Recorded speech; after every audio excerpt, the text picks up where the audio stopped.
Thanks, Dr. Shapiro, for that introduction.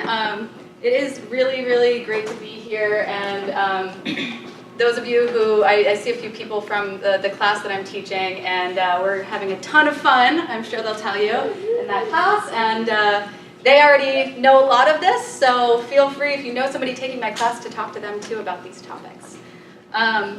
So the title of the talk is Life, Death, and New Life for the World's Languages, Causes and Consequences of Language Endangerment, and How Communities Respond. And I chose this title because you hear a lot about endangered languages and languages dying off, but I wanted to make sure we talk a little bit about what languages are like when they're alive and why they're important and interesting when they're alive, and also about some of the resistance against language loss and language death that we're seeing spring up from communities around the world, right? It's a little bit difficult to determine, actually. These kinds of things can be a bit subjective. But what most people think of first is a language might be endangered if it has a small number of speakers, right? And that's true. That is something that we take into account if we want to figure out whether or not a language is at risk of disappearing. However, linguists actually often place more emphasis on a different factor, which is whether the language is being transmitted to children in the community. So if the language has 1,000 speakers, but no children who are speaking the language, now linguists are starting to get concerned that language is going to disappear. People in the community, older people in the community who still speak the language might be starting to get concerned about it, or not. Different communities are different, but that is something that will signify that perhaps this language is at risk of disappearing.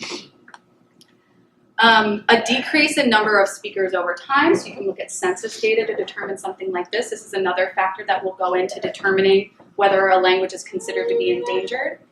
And something you might not think about is decrease in domains of use. So maybe children are still learning the language, maybe the language still has 1,000 speakers or even more, but what's happening is actually that the language is only being spoken at home, never at school, or only at church, right? Not even at home that much. So you start to see a language that used to be a domain for all different kinds of cultural practices and religious practices and domains of knowledge and teaching and learning now is getting reduced into just certain domains, right? So often this will be, things like church or sometimes just literature, so oral stories or poetry will hold on to the kids who might not know the language at large, still know some stories or some poems in the language. So that's another factor that goes into this. And the next question that people often ask is, okay, so how many languages across the world are endangered? And again, this is actually kind of hard to determine, in part because those factors I just showed you are subjective, but also because just counting what a language is subjective. So you all know a little bit about languages and dialects, and usually what linguists do when they want to determine something is if two communities of people are speaking two different languages, they ask whether they can understand each other or not, right? Are the two languages mutually intelligible? But of course, this breaks down in all kinds of ways. When you take the case of Spanish and Portuguese, for example, a lot of times speakers can understand each other, but they're considered two different languages. So there are a lot of political and social factors that go into determining what's a language and what's not a language. And the other issue that can come up are dialect chains or dialect continua. So where I do most of my fieldwork in southern Mexico in the state of Oaxaca, there's a big family of languages called the Otomanguean languages. And within that is a subfamily called the Zapotec languages, and those are the languages that I work on. And what goes on with Zapotec is you start in one corner of Oaxaca, and the people who speak Zapotec in that community will say, yeah, we can understand those towns over there, but not those ones over there, those farther ones. So you might go to the next town, and they say, yeah, we understand those folks, and we also understand those folks over there. And you can do that all the way across the state, basically, about 8 hours away by bus. But by the time you get about 4 hours away, they don't understand each other anymore. But there was no clear break, right, in that dialect chain. So this idea of mutual intelligibility kind of breaks down, right? they're clearly not able to understand each other, but there's no clear boundary for where there's one language versus another language. So taking that into consideration, there are organizations that really try to count up not just how many languages there are in the world, but how many of these languages are endangered. So Ethnologue is developed, it's a catalog produced by Sailor International, a Christian missionary nonprofit group that was founded by American missionaries in Mexico in the 1930s. And so they have missionaries all around the world, and they do a lot of linguistic work. They do a lot of, produce a lot of grammars and dictionaries and things like that. And so they do a lot of analysis of languages too. But they also have produced this catalog where they count up the number of languages in the world and then how in danger they are of disappearing. So their number is, they say about 35% of the languages in the world are disappearing out of a total number of just over 7,000 languages. 7,099 languages is how many they say are in the world. And they say 2,467 of them are in danger of disappearing. That means no longer being transmitted to children, so 35%. We had a slightly different count from the Catalog of Endangered Languages from researchers at the University of Hawaii and Eastern Michigan University. And they have, even though they agree that there are about 7,000 languages in the world, they have a slightly higher number. So they say that there are 3,176 endangered languages, so about 45% of the world's languages are endangered. Languages have been dying out at a rate of about 6 per year since the 1950s when we have data on this. But this rate is likely to start increasing dramatically because all of the languages that fall into this category of being at risk of disappearing because the language isn't being transmitted to children are going to start disappearing all at once, right? So any language that right now isn't being transmitted to children in 30 years will probably be gone. So that's sort of setting up the problem for you. But before I get too far into language death and why languages are disappearing and why how we got into this situation, I want to talk a little bit more about languages, what they are when they're alive, right? What does a language encompass? Why do we use these metaphors of life and death in the first place? For linguists, well, for everyone, but linguists are the ones who seem to enjoy this the most. Languages are highly complex, self-organizing systems that are constantly changing. So that's why we use this metaphor of being alive, right? And the linguist Ken Hale once said that losing any single language is like dropping a bomb on the Louvre Museum, right? So he thinks that there's that much knowledge in a single language that when one disappears, it's like it's just like the Louvre up and disappeared. So I want to talk a little bit about why. Oh, you can't really see this, can you? There is an image there. I promise. On the side screens, and it was up there before. Yeah. Okay. You can see it up there. I think it's just a little faded, so you might not be able to see it that well. So I want to talk a little bit about why linguists are so fascinated with languages and what's at stake when a language disappears. Oh, I think it might fade. Okay, I'll keep that in mind. It's trying to get me to hurry up through my slides. So there's a lot of cultural knowledge wrapped up in languages, and for a lot of people, this is sort of intuitive, right? This idea that language and culture are intertwined. This is Elle Frank. She's an indigenous artist and activist based in California. And she has this quote that language is the basket that holds all of our culture. So I just want to go through and give some examples of the kinds of things that belong in this basket. Plant and animal naming, classification and uses, number systems, notions of time and space, poetry, songs and storytelling, history, and traditional practices, right? So this is not an all-encompassing list, but I just want to go through each of these to give you an idea of really what's at stake when a language is at risk of disappearing. So here's an example of plant in, well, this is animal classification. This is an example from the Toju language, which is a Turkic language spoken in southern Siberia and Russia. And this shows the system of reindeer naming and classification in this language. So what you can see is that up at the top, there's one word for a reindeer that is just born, right? And then by the time the reindeer gets to its second spring, so it's a year old, then there's another word to refer to that reindeer, right? This is, I forgot to mention, this is a culture where they herd reindeer. Makes a little bit more sense when you have that knowledge. And then by the time you get to about a year and a half, so the second fall, then now you need to split. If you need to know whether you're talking about a male or female reindeer, right? If you want to say the word reindeer, right? So you cannot say the word reindeer in this language without giving this information. And then as the reindeer get older, if it's a male, then you have to say whether it's castrated or not. And the names for reindeer kind of, they change every single year up through the end of the 5th year.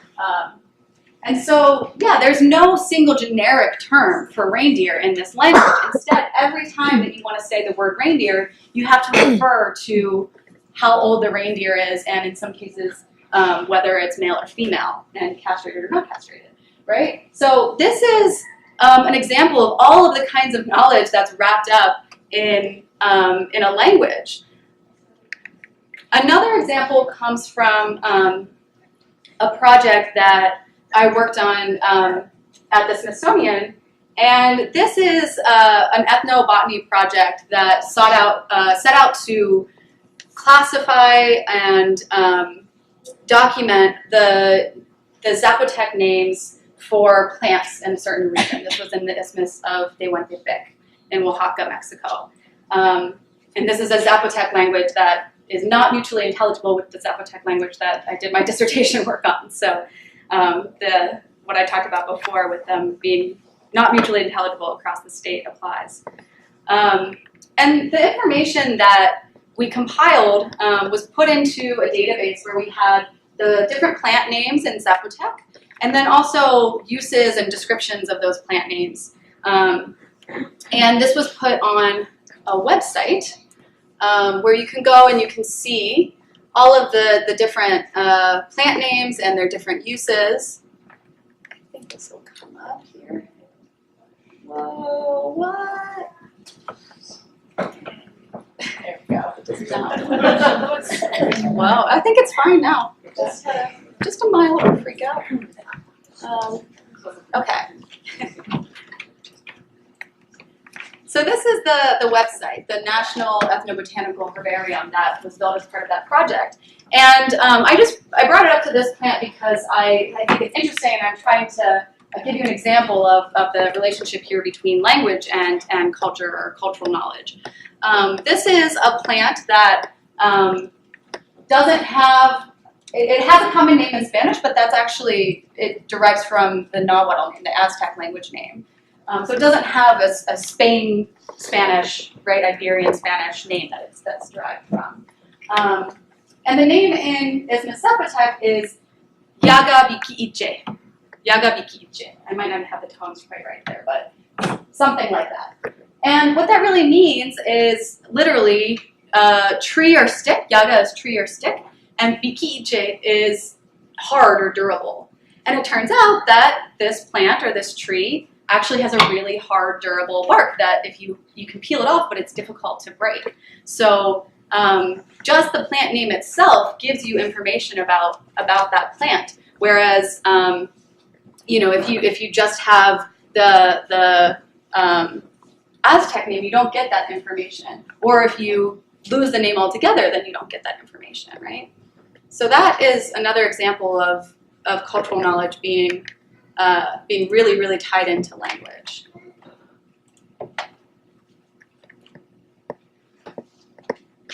Another thing in the basket was number systems. And one of the things that linguists have tried to do with languages over time, but especially since the 1950s, is figure out what all languages do and what no languages do, right? So these are questions that linguists ask. And Joseph Greenberg was a linguist who was really active in around the middle of the last century, and he had proposed a bunch of these universals that he said every language should have, having to do with number systems, how languages use numbers and encode numbers and have counting systems. So he said every language has a numeral system of finite scope. Doesn't matter too much what these actually mean, because that's not the point. Well, I'll get to the point in a second. 0 is never expressed as part of the numeral system. In complex numbers, the subtrahend never precedes the minuend. All bases in a system are divisible by a fundamental base. And the only numeral expressions that can be deleted in speech are those for one and for the bases of the system. So I'm not going to spend time explaining each of those, but the point is that once we got data from more languages and the information about world languages became more centralized, it became clear that these actually weren't universals. So Greenberg's original data set was about 30 languages. And remember I said at the beginning, we think there are about 7,000 languages in the world. So since Greenberg, there have been exceptions found to almost all of these, right? So Piraha, a language of the Amazon, supposedly has no number system at all. Tongan expresses 0. Ainu of Japan expresses 8 as 210, right? So 10 minus 2, right? But 210. And Wampar has larger bases that are indent or not castrated, right? So this is an example of all of the kinds of knowledge that's wrapped in what's going on in languages all over the world if you're going to propose some universal linguistic theories. This is just a fun example of a counting system that's different from those that you might know. Anarchy, Anarchy, Tubu, Haba, Dama, Ureshi, Poinebo, Karohabo, Amene, Yi, Geno, Kenero, Fufu, Sia, Bobo, E, Tomo, Easy, Tomo, Bobo, Sia. Okay, I'm going to stop because he's actually just going back down the other side of his body and saying the same words. So that's interesting, right? But so we're all used to counting on our hands, right? Well, I start with my thumb. Some people, we get this in class every day. Some people start with their forefinger. This is pretty common across cultures to count on your hands. But some cultures have more elaborate systems of body counting than what we're probably used to, right? So another sort of cultural invention that's really tied up in the language. Also in the basket were notions of time and space. So an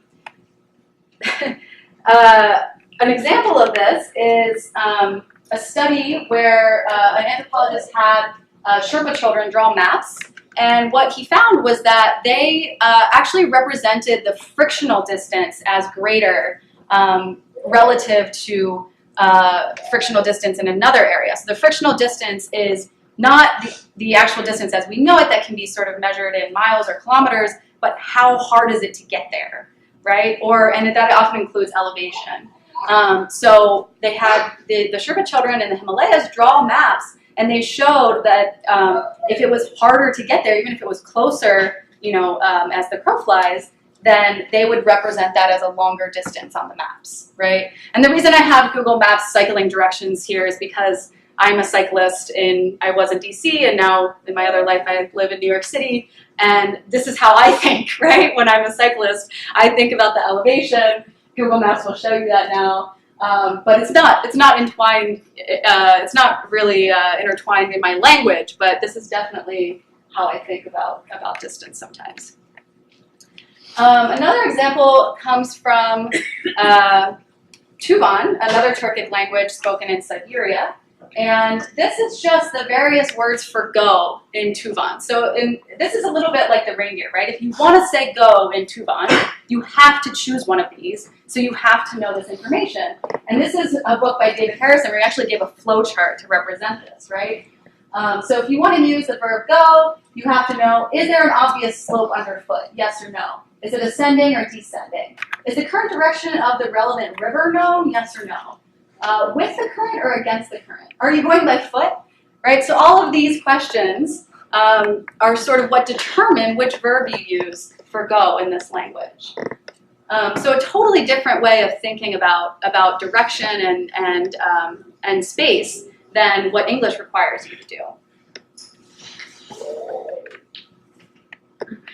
Also in the basket, history and traditional practices. So this is, I just want to show a little bit from this documentary on whistled speech.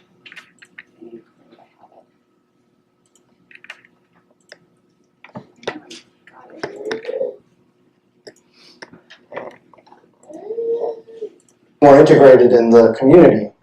And in cases of language death, the language doesn't just die all at once. That's very rare. It dies bits and pieces at a time.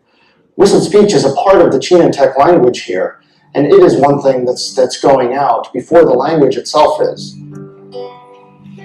And you can see why in this town that's just up and down, whistled speech might be a real advantage. It could take a half hour to walk to another place in town and convey a message, and you can do it in 30 seconds with whistled speech.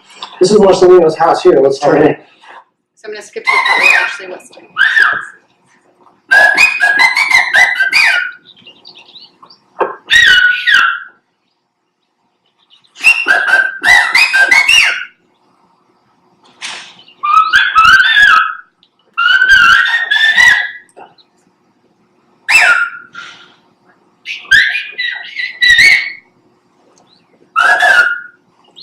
So whistled speech is an example of a traditional practice that is really tied to language. So there are whistled languages that have popped up really, oh, it's doing something crazy again.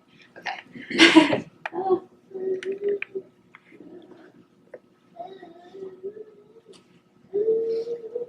Whistled languages or whistled versions of languages have popped up in different places all around the world. So the Canary Islands, Greece, and this is in Oaxaca. This is Chinantec, so language family distantly related to the Zapotec languages.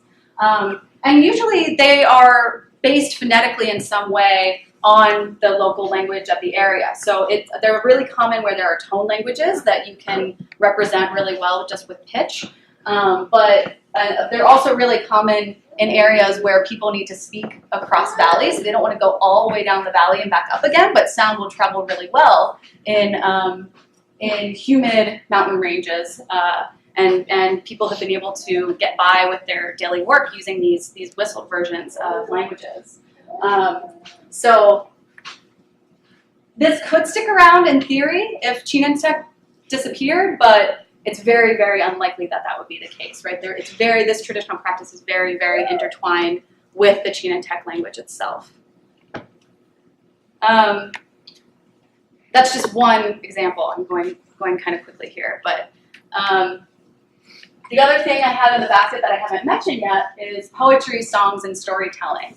So I have an example here, or a photo here representing Welsh, and the reason is because Welsh is really known for the bardic tradition, right, dating back to the 6th century, and other parts of that region also had bards, but you know, over different periods in history, it was actually a pretty good way to make a living, to be a bard, right? It was something that was really socially respected, to be a Welsh bard, and you could even, you know, win money at contests and things like that.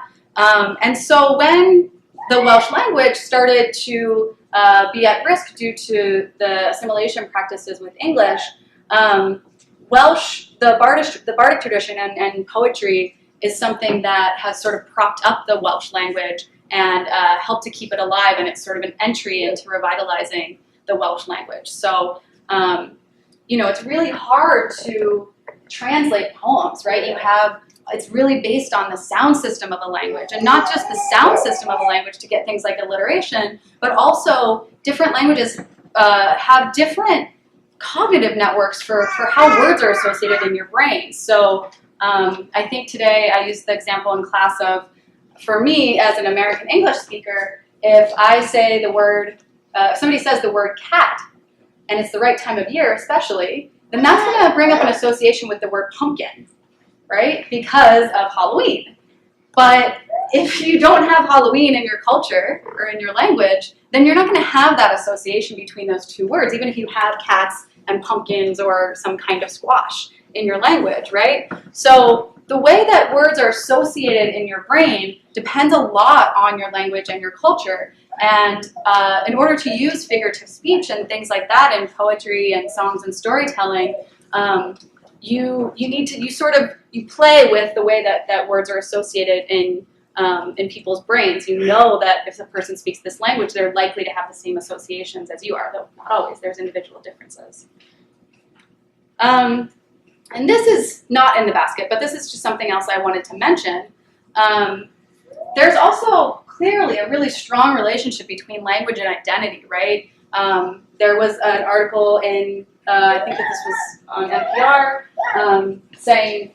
talking about the importance of speaking English to be American, right? So about something like 90% of people surveyed said that they thought it was either somewhat or very important to speak English in order to be American, right? And this is current data. And you can imagine all kinds of ways that language and identity are intertwined, but I wanted to point to a particular study that's getting a lot of attention in a field. It's sort of inspired a new field of research. This is a study by Michael Chandler and colleagues, and he did some follow-up studies too. First presented in April 2003, and what they did is they investigated suicide rates among adolescents in First Nations communities in Canada. And they found that the single greatest predictor of suicide was low language vitality. So actually what they found was sort of the opposite, and they implied this. They found that efforts by First Nations groups, communities in Canada to preserve and promote their culture were associated with dramatically lower youth suicide rates, right? So not just that the language never disappeared, because there are some First Nations communities that still have the language, where children are still learning the language.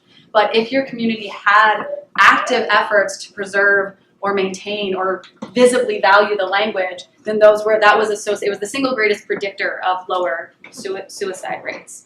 And there's other similar research going on now to back up this finding. But it needs more research, but it's something that has inspired a whole new field of investigation. It was a theme of a major conference in language documentation and conservation last year in Hawaii. One more thing that I want to talk about before I move on to the next theme here is sort of the linguist perspective in all of this. So linguists tend to care about all of the cultural stuff that I just mentioned, but for linguistic theories, especially theories about linguistic structure, so not if you're trying to just map the structure of a language and not as much about the sort of how it's used socially or culturally, it's important to you too to have a big set of languages to be able to draw your theories from. So similar to Greenberg's universals, like we already saw. I didn't change this yet. So here's a quote from Harrison that you might have read a chapter by him that I had suggested for this talk. He says, "Languages reveal the limits and possibilities of human cognition, how the mind works. Linguists sorely need the oddest, quirkiest, and most unusual languages and words to test our theoretical models," right? Every language is odd and quirky and unusual in some way or another, right? Even English. And so what he really means is we need as many languages as we can get to be able to test linguistic theories. So another example that drives this home, linguists used to think as recent as 1986 that it wasn't possible to have a language that the basic word order is object, subject, verb. So these are lists of word orders. English has a canonical subject, verb, object. Probably most languages do. But it's possible to have languages that rely on a basic word order that's a different word order. Zapotec languages are verb, subject, object. But it used to be thought that there were no languages that relied on a basic word order that was object, subject, verb. But it turns out if you go to the World Atlas of Language Structures today, you'll find that it lists 4 languages that have a canonical or basic object, subject, verb word order. So linguists need to know a lot about a lot of languages if we want to advance the field. And so that's another issue here. So all of this is now, I programmed that fade, that wasn't the same thing as before. All of that goes away if a language disappears, right? Everything I just talked about, that's all wrapped up in language. So now moving on to how did we get here, right? How does language death happen? What causes it? An important thing to remember is that, as far as I know, there has never been a community that internally up and decided to stop speaking their language, right? That just doesn't happen. No community left unbothered ever decides to just stop speaking their language, which is why it's usually considered a social justice issue by linguists and people in other fields too, right, and communities. There's just varying degrees and shades and types of pressure, of external pressure from the outside that affect this change, right? So let me dive a little bit more into that.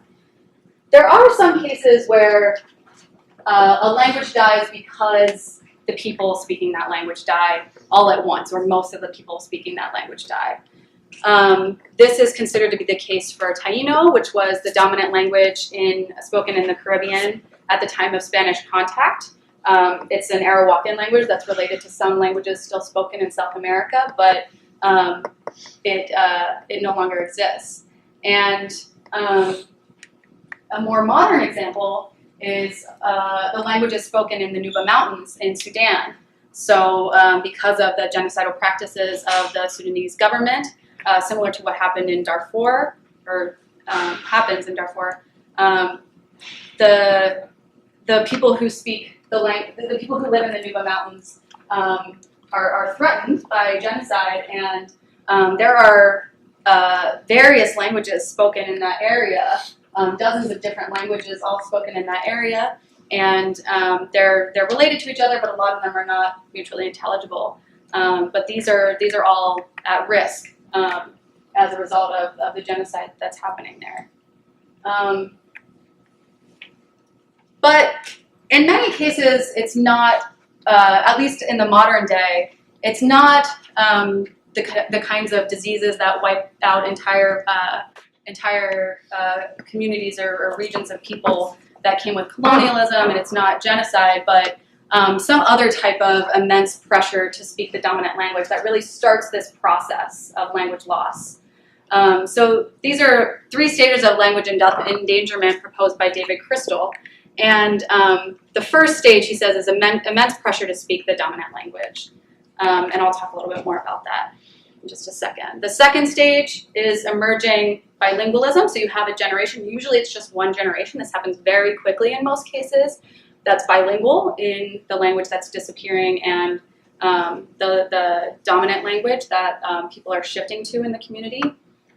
And then stage 3 is a younger generation becomes more proficient in the dominant language, and they start to lose proficiency in the traditional language, or they never learned it. So I want to dive into this a little bit more.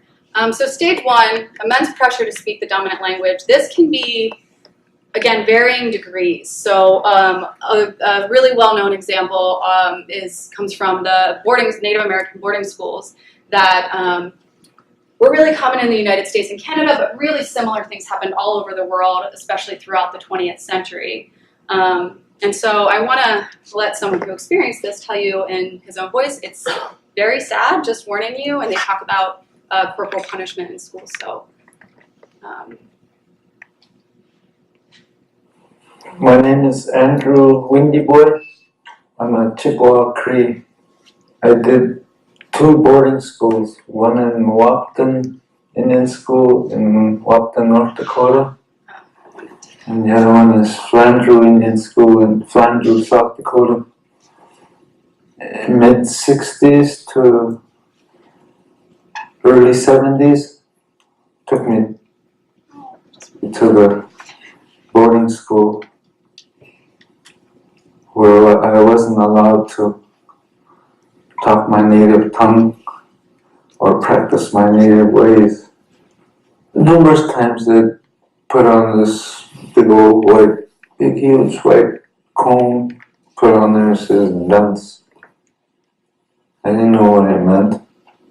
I didn't know English. They put it on me, make me wear it all over. Kids would laugh at me.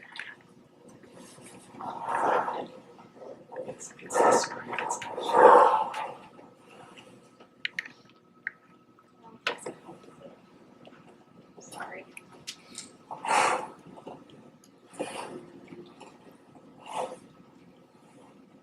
They took me away from all of that and punished me for talking that. It was my first language. I didn't know any other language. So whenever I talk, it came out. Cree would come out, and whenever I talk, I get hit. I got hit so much I lost my tongue. I lost my native tongue. The only thing I remember was my Indian name.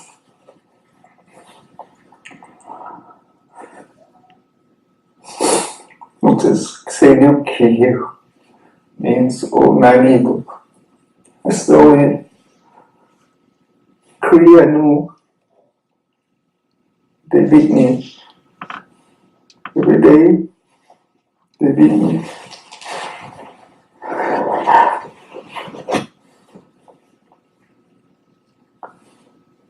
They cut off my hair, meet me kneel in front of the door where everybody come in. Everybody make fun of me when they come by me, rub my head and laugh at me because I was talking.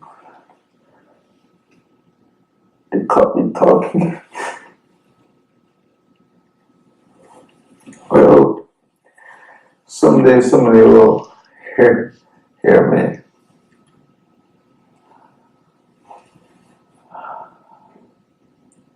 I hope nobody has to go through this.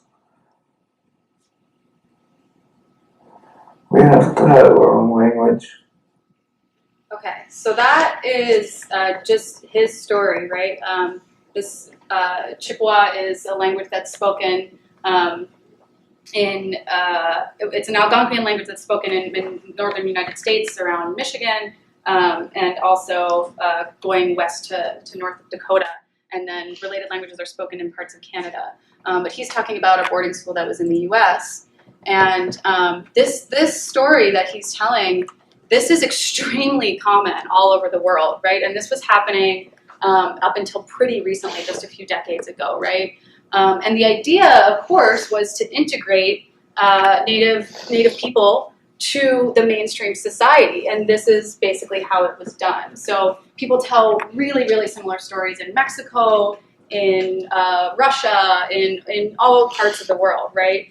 So you can see the kind of trauma that causes, right? If you go through that in school, where you're hit for speaking your native language, then what happens a lot of times is that starts the process for a generation that doesn't want to speak, doesn't value the language anymore, is told the language is worthless, and they don't want to speak to their kids. They start learning the dominant language in school and get really good at the dominant language. Sometimes they get worse at the native language, right? Because they're not speaking it anymore, or they associate it with these negative things, and so they don't speak to their children, right? And so the children then grow up not having the input that they need. That's where the intergenerational transmission breaks, and that starts the chain. So that's just one way that it starts, but it's a very, very common way in the story that you hear all over the world. There's also sort of a different, a less severe version of external pressure that can just come from a dominant, a language that is belongs to the economically dominant power, being sort of taking over and being more visible and sort of showing its dominance, right, in all of these in indigenous communities.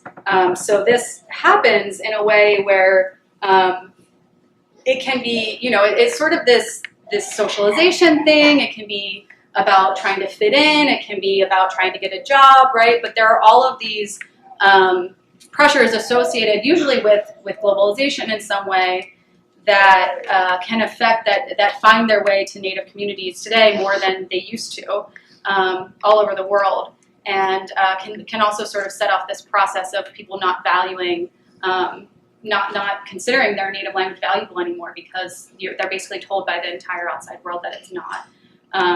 So, we might think of globalization as this big thing that really is, on a worldwide scale, but there's also this aspect of globalization that shrinks down to just everyday interactions, right? And interactions with the language. I guess in business they call it localization. When you market a product, it's a global product, but it's for the local culture, like Coke does or something, right? Language kind of works the same way, right? So there's this global culture, usually related to English, as Dr. Shapiro mentioned at the beginning, and then that finds its way into cultures and kind of gets adapted, and that can start the process of devaluing a minority language.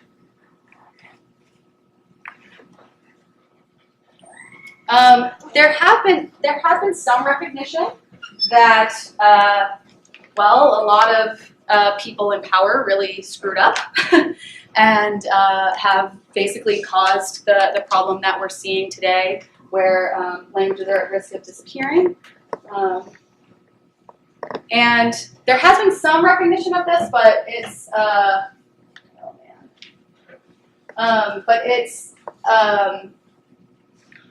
it's very recent. This is actually quite recent, right, that this started happening, where there was, on a governmental level, there has been recognition of the right to speak one's native language. So in 1990, we saw the U.S. Native American Languages Act that Congress passed. 1996, UNESCO Universal Declaration of Linguistic Human Rights. I'm adding Mexico in here since I'm familiar with that context. That was just in 2003 that at a federal level they passed a law saying that people have a right to speak their native language. In 2007, the UN caught up with the UNESCO arm, I guess, and came up with the Declaration on the Rights of Indigenous Peoples.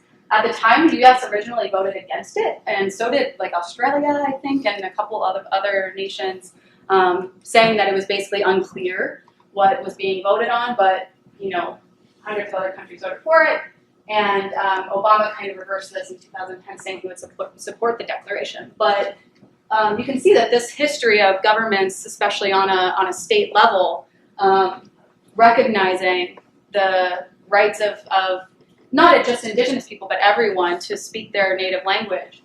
This is very, very recent, right? Probably, yeah. Some people hear this just your lifetime, right? So the second stage that Crystal talked about is emerging bilingualism, and I mentioned that this often is only just one generation that is bilingual in the traditional language and the dominant language. And this is usually the result of, like I mentioned, shifting attitudes, sometimes often within the community about the language itself, right? So this idea that the language actually isn't worthwhile, At worst, it's bad and associated with being a bad person. And at best, it's just not useful, right? Why? So those kinds of attitudes start to change within the community, usually after there's some impetus in a previous generation. Lack of institutional support doesn't help. So if the language is being taught in schools, a lot of times it can sort of counteract this if you catch it soon enough, right? Or if it's really important for spiritual practices or something like that, then that can help. But usually there isn't any institutional support. Cases like Catalan are exceptions, Hebrew exceptions, right? These kinds of things. I'm going to come back to this point actually at the end. I want to make sure I get through some other things.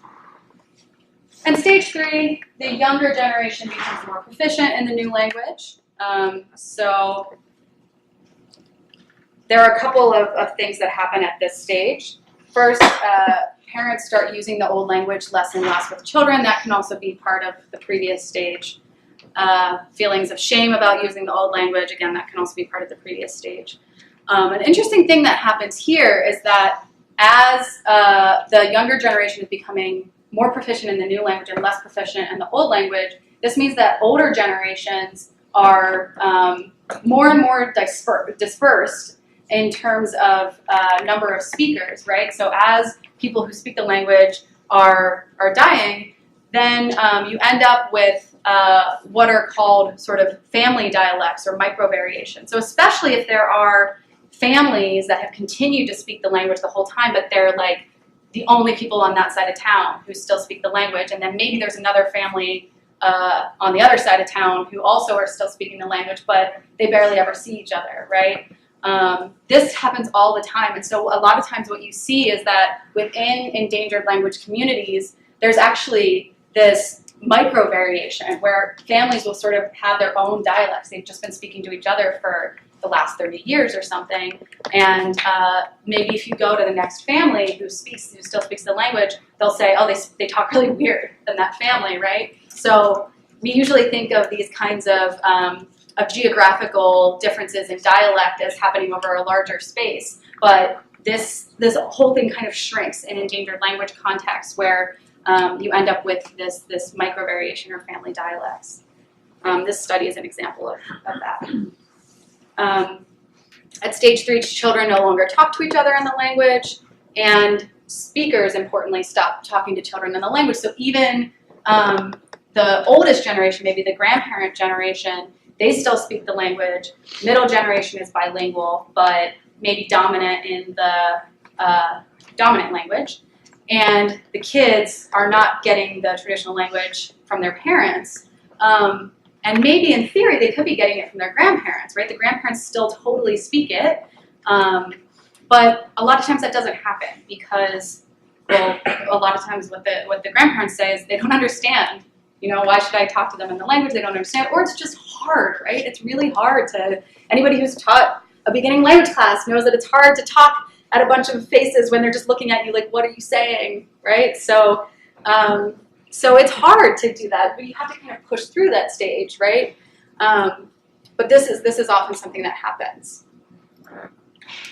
And then, so after those 3 stages, then often you get to this stage where you have the last speaker of a language, this is Marie Smith-Jones, so she is considered the last speaker of Ayak. It's an Athabascan language, so there are other related languages that are still spoken in Alaska and some parts of the western and southwestern United States. But she started doing some work on the Ayak language and working with linguists before she died, but she died in 2008. She was considered the last speaker of Ayak. And this is just another example. Oh my. I don't know this time. Oh, something we don't like Hazel for some reason.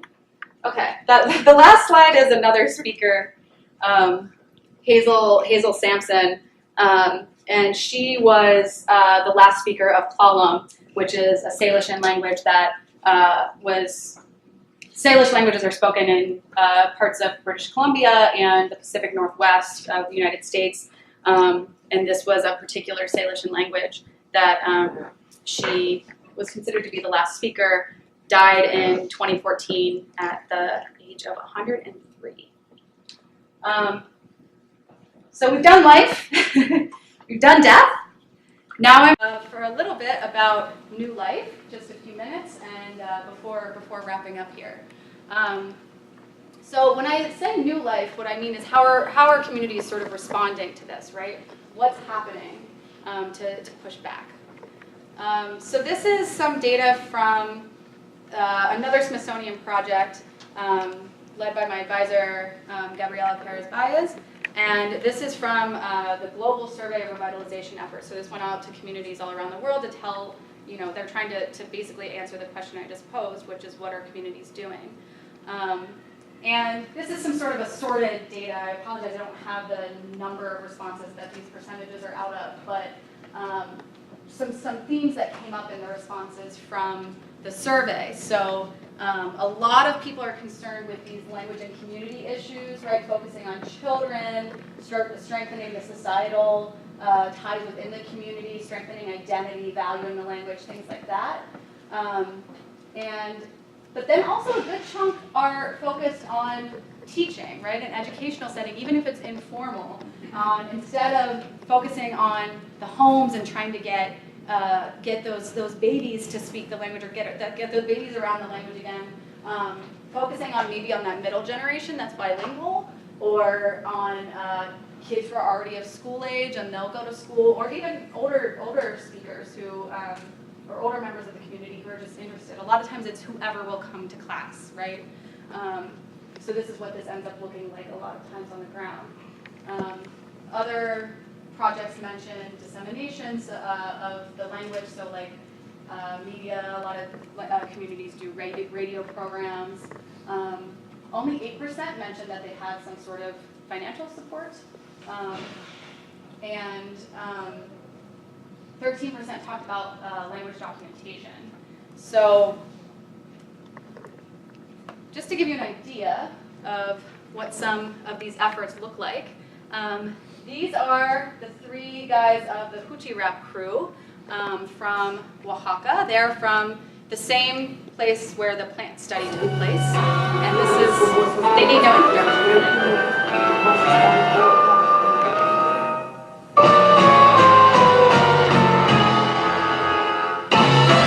Checa.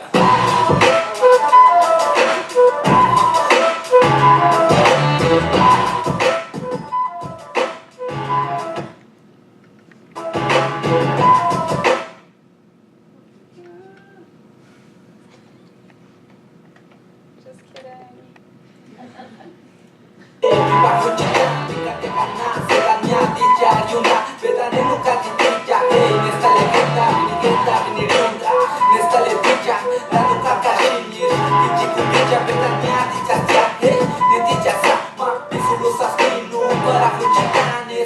Okay, you get what's going on there. So these guys are rapping in Isthmus Zapotec, and it's called DJs Out in Zapotec. That's the name for it, which they said a few times.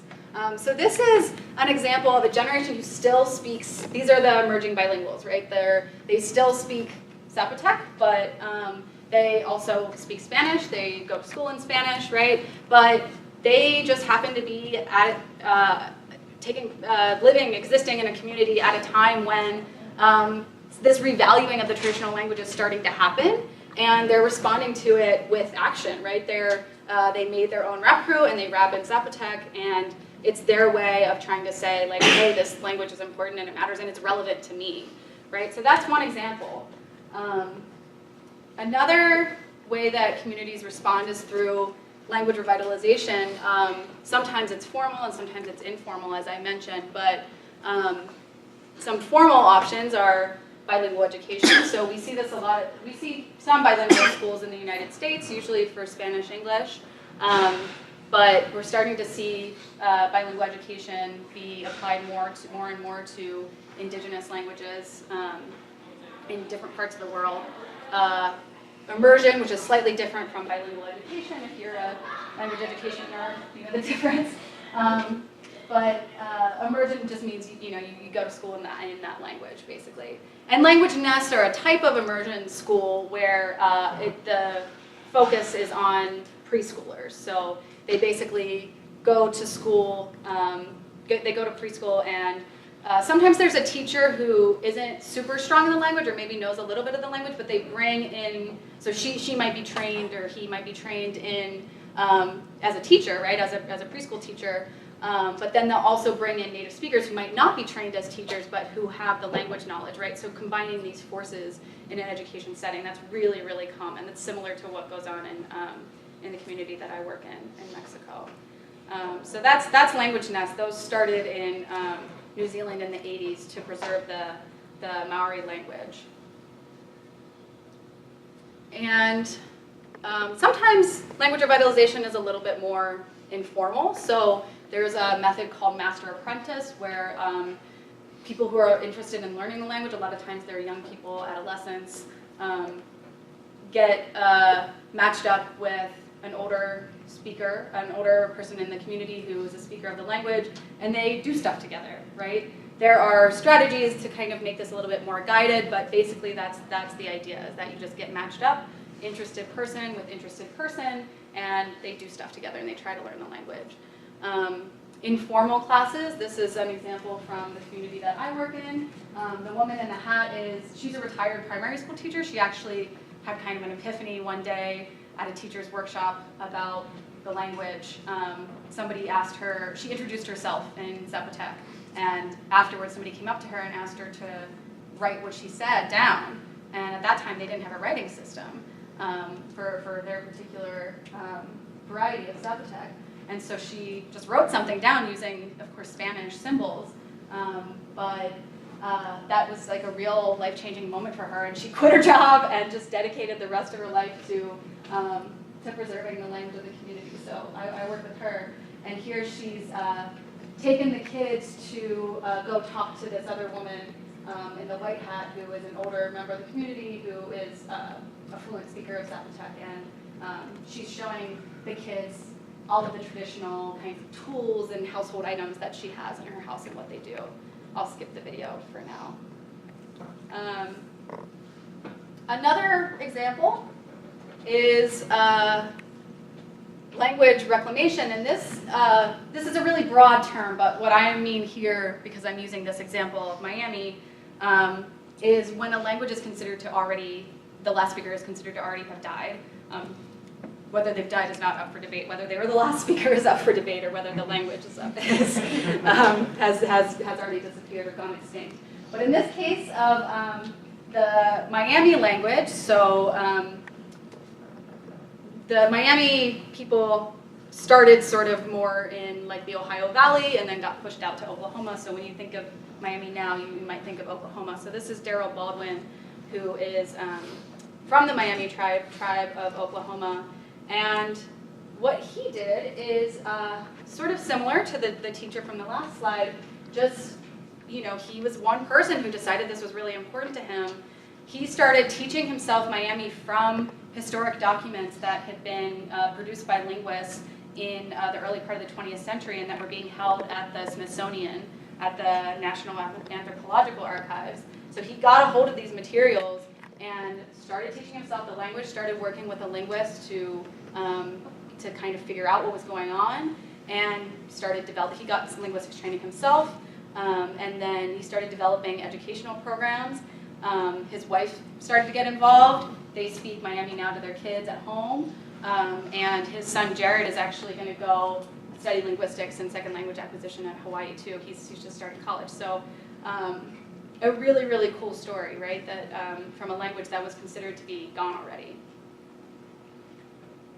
And another thing that communities do is document the language. So this can be a little bit different from the things that I just talked about, where the goal is really to get the language moving again. Language documentation, sometimes communities recognize that the language probably isn't coming back, and they just are concerned with preserving it in some form, right? And also, linguists are often interested in language documentation for all of the reasons that I mentioned towards the beginning of the talk. So this can be a variety of things. This, I was going to say old guy, but he wasn't that old. I guess he was pretty old when he died, but he's also old in the sense that he was working in the first part of the 20th century. And Franz Boas, he is the one who, he's sort of the father of language documentation, especially in the Americas in a way. And he said it was really important to get a grammar, a dictionary, and a collection of texts from any language that you want to document. And linguists sort of still do that, and that's still considered important to get those different things. But we're moving towards a model of more community-based documentation where the community sort of leads the effort a little bit more. So I have some examples of books right here that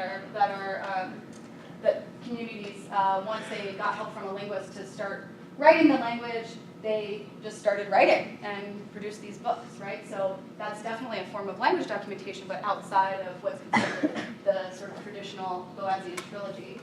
And then Totoli is a language spoken in Indonesia, and those guys in the picture are part of a project where there's a group of linguists who are training folks from the community to be language documentarians, right? So how, all the methods involved in preserving the language, recording it and transcribing it and annotating it, and training people in the community who are interested to do that themselves.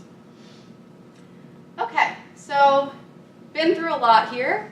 I have a couple of notes that I want to end on, sort of a devil's advocate kind of approach here, maybe. You might ask, well, haven't languages always died? The answer is yes, but not like this, and not this many this quickly, right? So languages have always changed and morphed and become other languages, right? We got Spanish and French and other Romance languages from Latin, and that's, Latin's considered dead, but that's not really the same as what we're talking about, right? What's going on right now all over the world is languages are dying in 2 or 3 generations, and that isn't considered to be natural by linguists. So there is something, most linguists agree that there's something unique and not really in a good way from our perspective going on here. Plus, our perspective as a global society has changed, I think. I'd like to think that, that if there is genocide going on in Sudan, that at least it's internationally condemned at some symbolic level. And so if there are these sort of at least state-sponsored oppression practices, there's more resistance to them than there used to be. Not saying they don't exist anymore. Wouldn't it be better if we all spoke one language? Language nerds will automatically say no, right? But you gotta be able to back that up to people who ask you that. Some people say that it would create peace, right? Monolingualism really is no guarantee of understanding, right? Kids fight with their parents all the time, right? You fight with your brothers and sisters.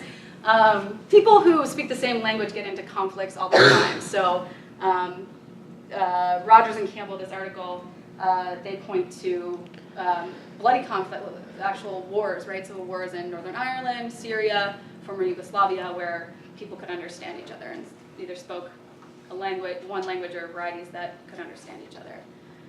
The other big thing is what Dr. Shapiro said at the beginning, which is you don't have to just speak one language, right? A lot of these attitudes about monolingualism are part of the problem. So no linguist is going to argue that you shouldn't learn the language that's going to get you a job, right, in your community. But what happens is that there are a lot of misunderstandings about how language acquisition works, about, if kids learn 2 languages, they're going to get confused, they're going to be delayed in school. All of these misunderstandings, which we can talk about more afterwards if you're interested in, they have led to the problem as well. So it's a strawman argument, right? You don't have to speak just one language. And I just wanted to end, because I thought people might be interested, what I think the role of the average citizen is, if you're interested in this topic. One thing you can do is get trained in linguistics. I will say it's not a very hot job market. unfortunately, there isn't the institutional support that there needs to be, even though there's a huge need to be documenting and revitalizing languages and working with communities. Most communities do want to work with a linguist, but a lot of times there's just not the support. So aside from that, elect representatives who stand up for marginalized groups, stand up against myths about language acquisition and multilingualism, and then a couple of good organizations here that you can donate to. So I will stop there and take questions if people have them.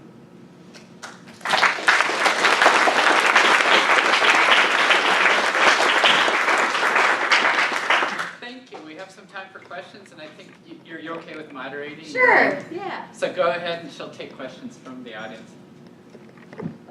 Yes.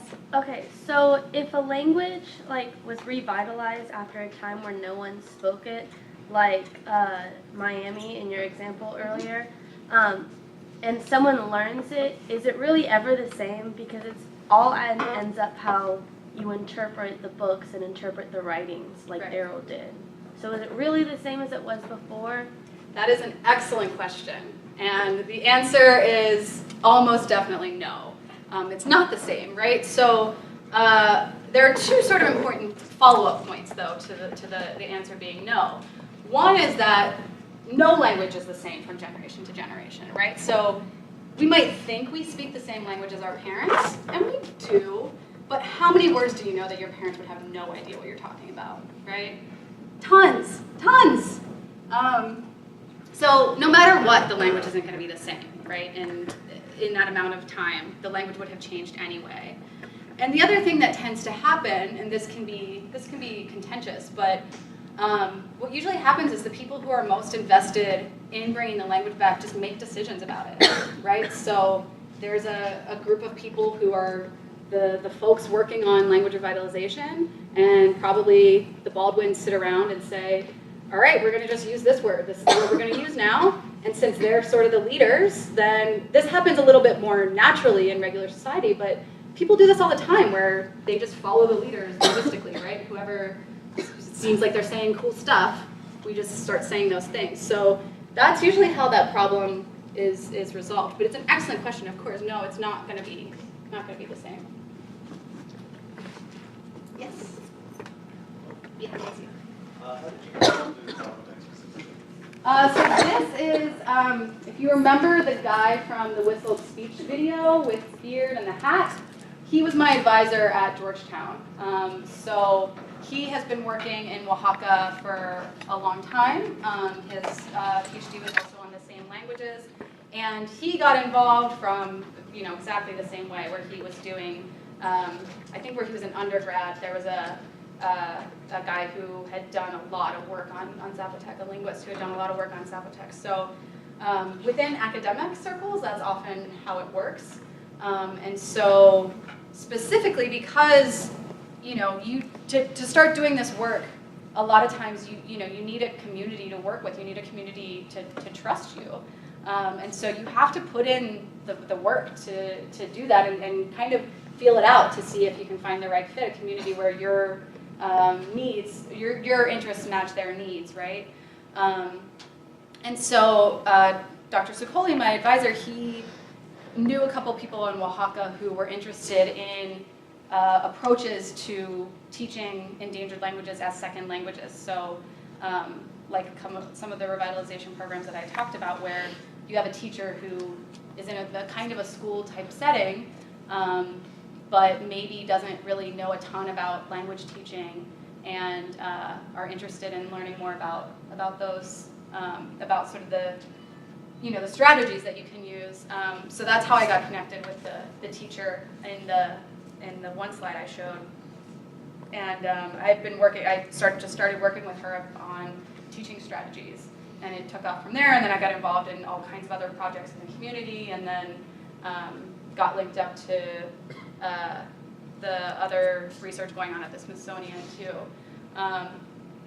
But before that, I wanted to do this kind of work for years and years, and it just wasn't clicking. I was cold emailing people asking if I could help them for free on their field work trips, and would get really nice responses, but most people just said no, and we didn't have anything like that at Georgetown. So until Dr. Sicoli got there. So yeah, it's like not a super fun answer, but that's my personal answer. Yeah. Yes. Introducing research, like, about different dying languages, stuff like that. What servers did you find helpful, and what other servers did you find? What service? Servers, like internet. Like, Oh. So there are a few. You mean like internet resources about this kind of thing? So man, there are so many now. So a couple of the ones that I showed at the beginning. So I might be able to go back to that slide.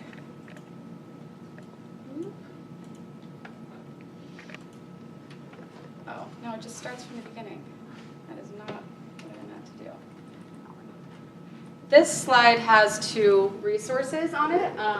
So if you're mostly interested in just kind of the high-level statistics about how many languages are endangered, this is your starting place.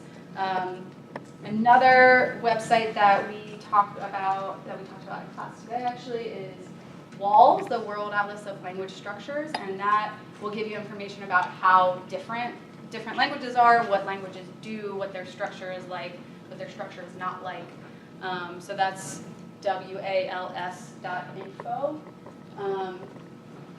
Man, what more stuff about revitalization doesn't, like, if you're mostly interested in language revitalization, there isn't sort of one clearinghouse for that kind of work yeah. So endangeredlanguages.com has a bunch of in addition to the high-level statistics, they also have, if you're involved in any endangered language project, you can upload resources there. So in addition to having those stats, they also have resources for languages from all over the world that are, sometimes they're videos teaching you how to count, and sometimes they're PDFs of books and all kinds of things. But it's a good question. I'll have to think a little bit more. There are also archives of languages where you can download recordings of languages from all over the world.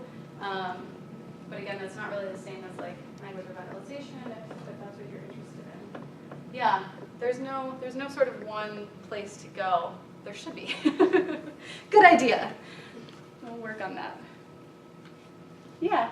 I'm really glad you had this slide up here because when you first brought it by, what I was struck by is the very close homology between the endangered languages slide on the right hand and some very, very current projections for communities and countries that are at greatest risk in the next 20 to 50 years from climate change. Mm-hmm. And what I notice here, of course, is some but not all are coastal, some but not all are in the global south, but I wonder if you want to talk about the really critical that thing. Mm-hmm. Sure, yeah. So a couple things. So I mean, I don't know a ton about climate change and how it actually is affecting communities, but so the type of plant knowledge that I talked about in plant and animal knowledge that I talked about in a couple of the slides here. So even if the language sticks around, but if you have vegetation dying, then that's another way that this knowledge is dying off, right? So even in a community where the language sticks around, if you're losing sort of the other side of the coin, right? If you're losing the plants themselves, then now all of a sudden your language is losing a part of the language, right? But it started because the plants disappeared. So I can definitely imagine things like that happening. Usually language, there's sort of a common wisdom that language loss happens closer to industrial centers, and if a community is more rural and more isolated, it'll hold on to its language longer. But there are lots and lots of exceptions to that. So there's a really strong Zapotec-speaking community in one of the biggest cities in Oaxaca, where the Huchi Rep crew is from. Actually, they're from a community that's kind of a suburb of the city, but it's a full-on city. And just within that community, they're still speaking the language. And you think about New York City, same thing goes on all the time with immigrant languages. But yeah, and sometimes it's not the distance so much as the fact that there's a highway connecting a community to the city. So the community where I work, they are farther away from the city physically and up in the mountains, but in the 70s they built the federal highway really pretty close to the town, and so I think that that might be one of the reasons they're a lot more connected to the city. Yeah, you know, I have it. It's a really good question, and I don't have any more wisdom to offer except that I think that when linguists are working on these kinds of issues, it's, you know, it's really hard not to think about all of that, about the whole picture. So sort of the tradition among linguists, especially in academia, was to just go do your dictionary, go do your grammar, you know, maybe try to learn the language, write it down. But increasingly, linguists are feeling, there's sort of a discourse or an attitude that's changing that, you know, it's a big discussion right now that's happening within linguistics. What is our role if there's all these other human rights issues that we encounter when we are working in these communities? Yeah, thanks. Yeah.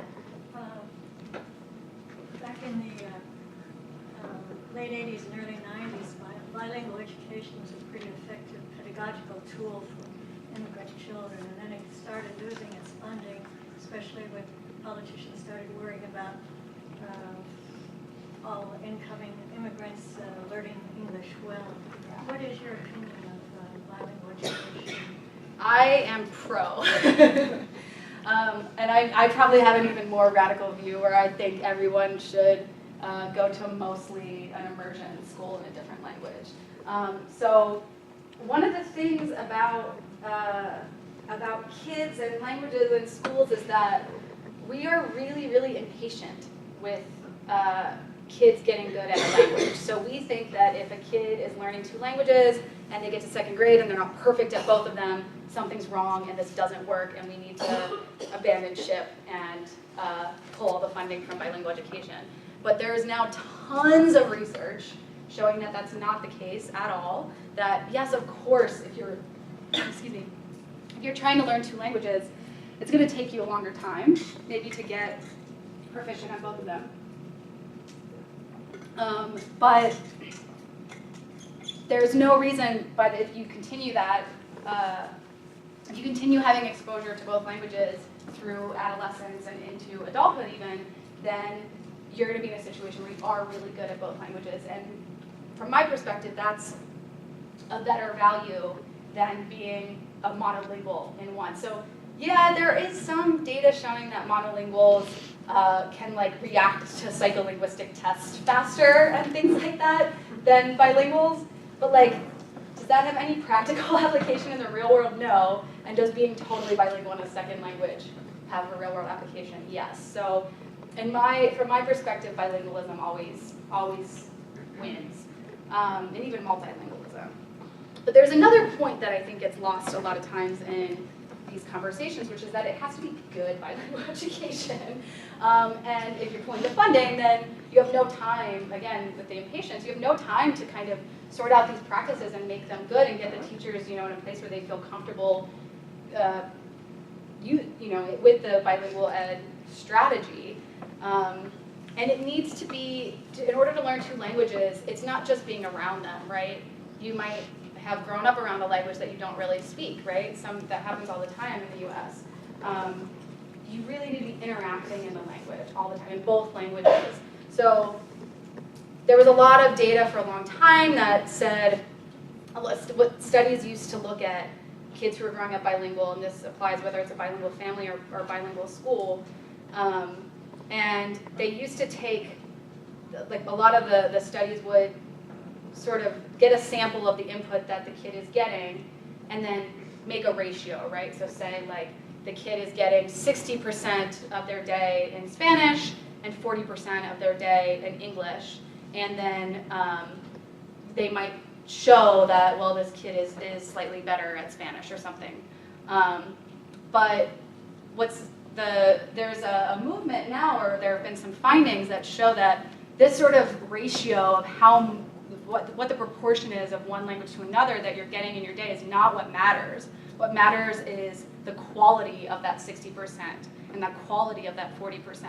So if that 60% of your day that you're getting Spanish, you're interacting in the language all day, and you're getting complex input, not just isolated words. You're getting a person who's actually talking to you and making you interact with them, and saying more things than just naming words. Then that's going to be more useful than if it's 60% of your day, but it's mostly just naming words, or maybe it's somebody who doesn't actually talk that much. Even if you're around the Spanish speaker, they're not interacting with you. So the quality of that time is what is really going to matter. So a mouthful there, but yeah.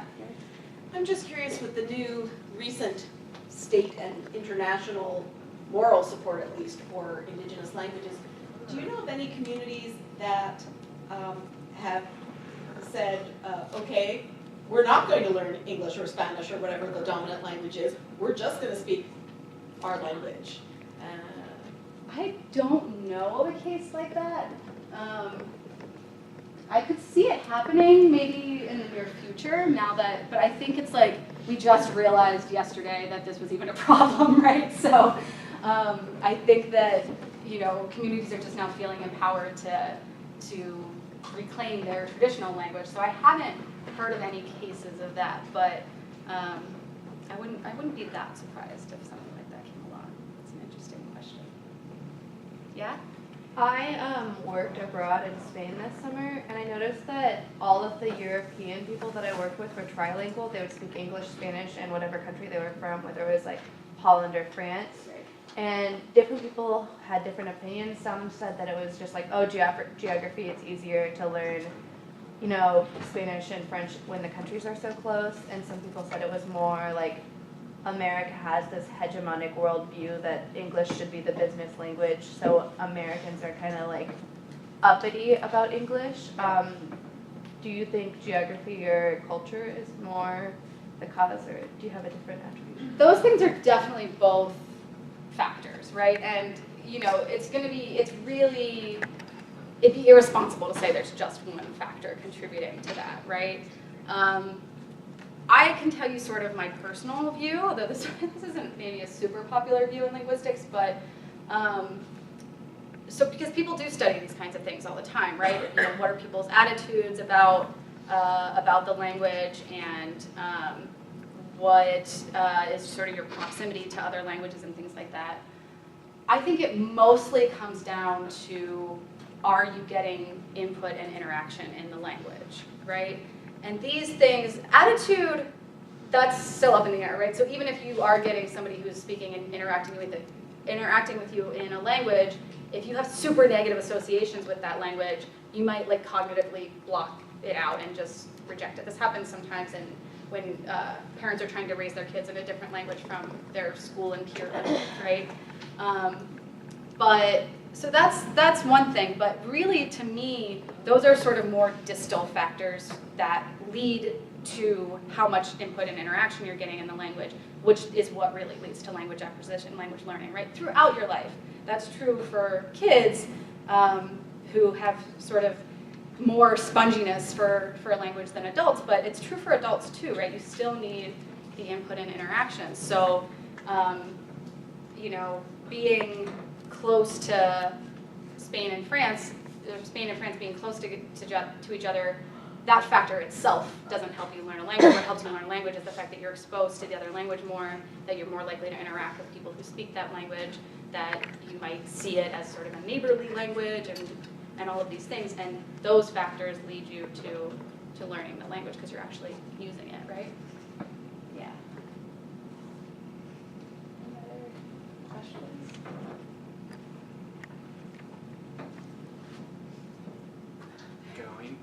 Gone. Any last questions? Thanks again for coming.